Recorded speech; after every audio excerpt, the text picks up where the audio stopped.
Agora, aí nós encontramos também outros contextos culturais. Existe um livro, o autor se chama Dias Plaja, que se intitula O Espanhol e os Sete Pecados Capitais. Muito interessante ler esse livro para você entender como é a mentalidade do espanhol.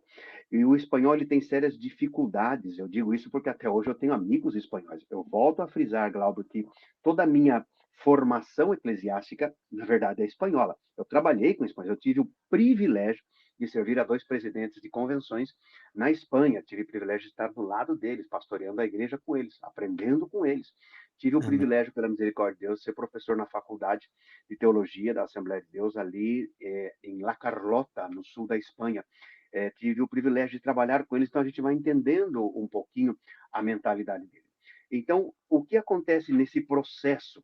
A igreja evangélica chega, mas igreja na cabeça espanhola é sinônimo de templo, é sinônimo de catedrais.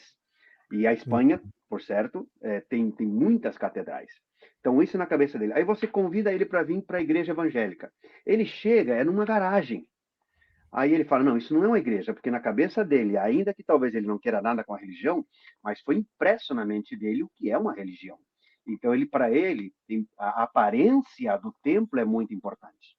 Então, por isso que o espanhol ele chega, ele se retrai. O latino não, porque o latino já vem nessa pegada. O latino. A Espanha, eu pastoreei, por exemplo, uma igreja em San Agustín de Guadalix, que está já saindo de Madrid, só de dominicanos, era puros dominicanos. E aprendi muito com eles. Pastoreei uma igreja de ciganos. A história dos ciganos também na Espanha é muito interessante. Le Cossec Uhum.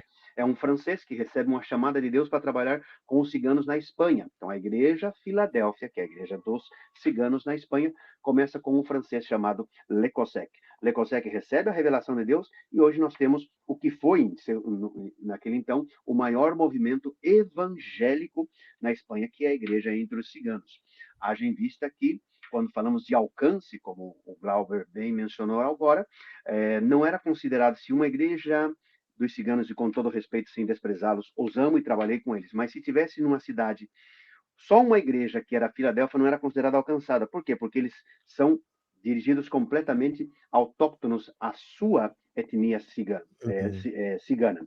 Então a Espanha experimentou tudo isso. Agora, quando os latinos chegam, eles não têm problema de congregar numa garagem, num galpão. Por quê? Porque é a nossa realidade. Então a Espanha começa a experimentar esse avivamento. Existe na Espanha, Glauber, igrejas netamente espanholas. Por exemplo, na linha de la Concepción, você vai encontrar a Igreja Esperança de Vida, Cielo e Terra. Você vai encontrar Marcos Vidal, por exemplo, que é pastor, cantor e compositor. A Igreja Salem, muito famosa, e Marcos Vidal é muito conhecido no mundo hispano e espanhol. É um pastor espanhol. Você vai encontrar líderes espanhóis como Marcos Zapata, José Maria Baena e outros líderes que tiveram uma projeção e outros que eu não conheço. Mas para você ter uma ideia, essa é a realidade. Então, toda essa situação o espanhol enfrenta.